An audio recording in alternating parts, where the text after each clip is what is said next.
Good morning students. आइए अब हम अगली प्रश्नावली करते हैं। एनसीईआरटी क्लास 10th मैथ की प्रश्नावली 3.2 और सवाल नंबर है 3। इस सवाल में कह रहे हैं कि ज्ञात कीजिए निम्नलिखित समीकरण युग्म संगत हैं या असंगत हैं। तो कल हमने बताया था पिछली वीडियो में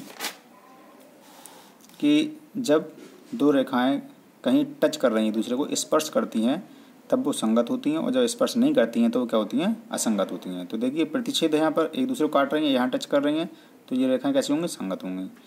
यहाँ देखिए एक सीधी ये निकल गई, एक सीधी ये निकल गई, ये कैसी रेखाएं, समांतर रेखाएं हैं, तो ये एक दूसरे को स्पर्श नहीं कर रही हैं, इसलिए ये असंगत हो गई। ये देखिए एक रेखा ए बी और एक रेखा सी डी एक दूसरे के ऊपर है, इस तरह से एक रेखा ये है और एक रेखा ये है, इस तरह से क्या होती हैं, संगत रेखाएं होती हैं। ये भी टच कर रही हैं, तो ये क्या कहलाएंगी, संगत। ठीक है, समझ गए होगा आप। ये आपने नोट कर ही लिया होगा, जिन्होंने नहीं नोट किया वो कर लें। तो चलिए अब हम सवाल करते हैं। पहला सवाल, पहला सवाल आप खुद कर लेना, बहुत सिंपल है। अगला देखिए, तीसरा सवाल है। पहला सवाल आसान है इसलिए छोड़ दिया। 3/2 x प्लस 5/3 y = 7 और पहली समीकरण 9x - 10 y = 14। ये दूसरी समीकरण हो गई। तो इसमें क्या करना है, हमें संगत या असंगत बताना है। तो कुल मिलाकर बात वही है कि हम क्या करेंगे, सबसे पहले तुलना करेंगे। उपरोक्त समीकरणों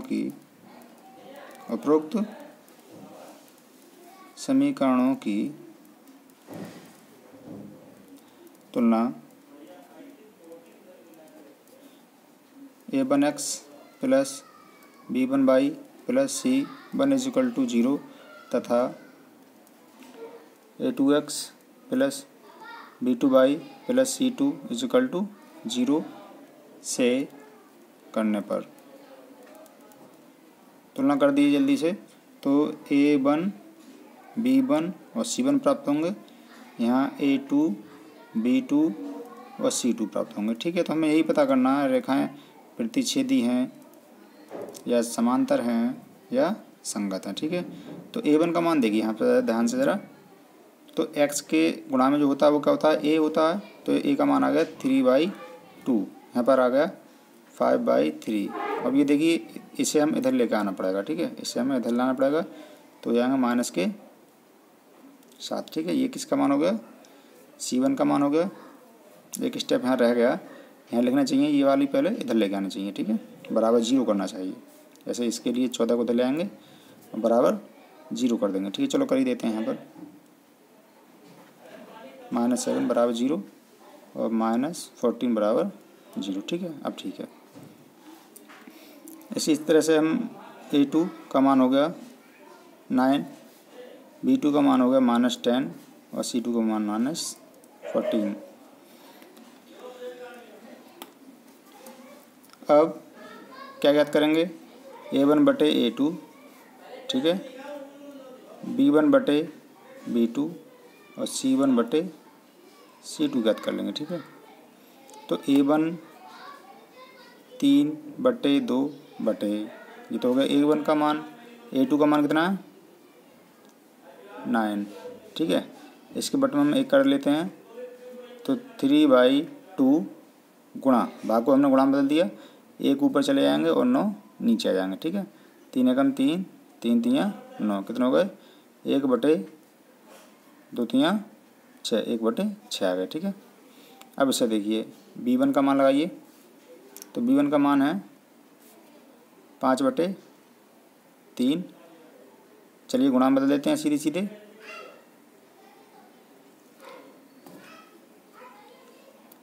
माइनस के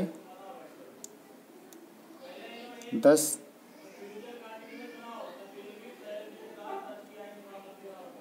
और बटे 1, 5 दूनी 10, 5 दूनी 10,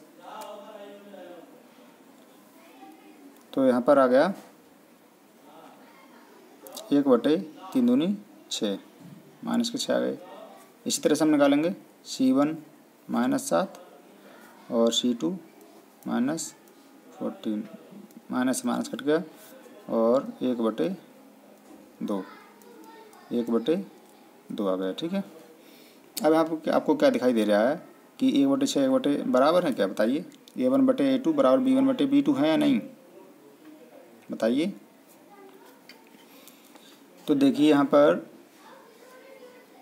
A1 चूँकि A1/A2 इजिकल टू B1/B2, बताइए क्या ये बराबर हैं। देखिए यहाँ ये प्लस के हैं, ये माइनस के हैं, तो ये बराबर नहीं है। ठीक है, तो ये बराबर नहीं है। जब बराबर नहीं है तो ये रेखाएं कैसी होंगी, प्रतिच्छेदी होंगी। जब प्रतिच्छेदी रेखाएं होंगी तो टच कर रही हैं, जब टच कर रही हैं तो कैसी रेखा होंगी, संगत हो गई। ठीक है, अगर एक स्पर्श करती हैं तो ये संगत हो गई, लिख देंगे। अतः ये रेखाएं संगत हैं। ठीक है, अगला सवाल देखते हैं। 5x - 11 = 3y, 22 + 6y = 10x। तो इसमें हम क्या करेंगे, सबसे पहले आप देखिए क्या ये A1 ax + by + c के रूप की है ये समीकरण। देखो x तो है लेकिन by कहाँ है यहाँ पर, ये तो c वाला पद है। ठीक है, तो क्या करेंगे, पहले हम इसके लिए ax + by + c के रूप में लेके आएंगे। ठीक है, तो क्या करेंगे, पहले x वाला पद, फिर y वाला पद, उसके बाद अचर पद। तो कर लीजिए इसे 5x, इसे इधर ले आइए, -3y और ये -11 = क्या 0। ये पहली समीकरण आपकी।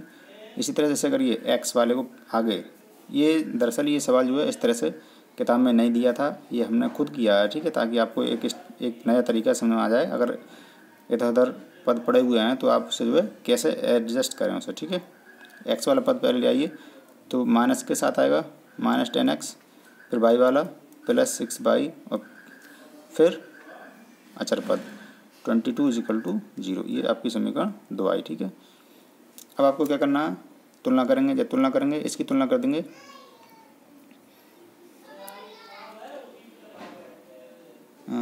A1x + B1y + c = 0 से तुलना करने पर।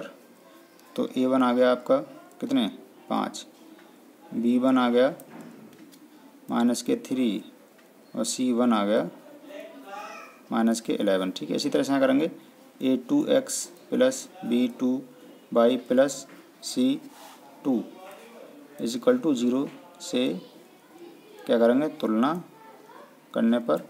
जब तुलना होगी तब क्या होगा, A2 आ जाएगा -10 आ जाएगा और B2 आ जाएगा +6 आ जाएंगे और C2 आ जाएंगे कितने -22। ठीक है, 22 आ जाएंगे। आपको क्या करना है, हमें वही A1/A2 फिर B1/B2 ज्ञात करेंगे और फिर C1/C2 ज्ञात करेंगे। फिर पता करेंगे क्या ये बराबर हैं तीनों। चलो ज्ञात करते हैं। A1 कितना है 5 और A2 -10, B2 है B1 है -3 और ये +6, -11 और -22। ठीक है, देखिए 5 से कम 5, 5 दूनी 10, कितने आ गए -1/2। ठीक है, इसे देखिए 3 कम 3, 3 दूनी 6, -1/2। इसे देखिए माइनस से माइनस कट गया, यहाँ पर दोनों जगह माइनस थे तो माइनस से माइनस कट गया। अरे हाँ, ये गलत हो गया। देखिए यहाँ पे ध्यान से ज़रा, ये 22 के एस किसके हैं, ये प्लस के 22 हैं, तो ये 22 प्लस के रहेंगे। ये ध्यान दीजिए जरा, इधर सही कर लीजिए इसे। 22 प्लस के रहेंगे, ये 22 प्लस के और ये 22 प्लस के होंगे। ठीक है, जब ये प्लस के होंगे तो ये प्लस के होंगे, फिर ये माइनस जो है कटेगा नहीं। ठीक है, फिर ये माइनस कटेगा नहीं, ऐसे ही रहेंगे। 11 कम 11, 11 दूनी 22, 1/2, ठीक है, -1/2।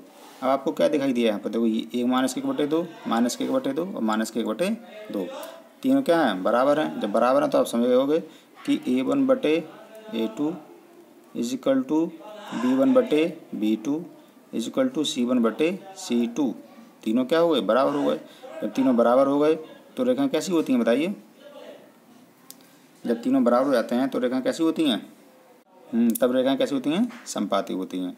तो संपाती होती हैं तो टच करेंगी, कह देंगे अतः चूंकि ये, इसलिए रेखा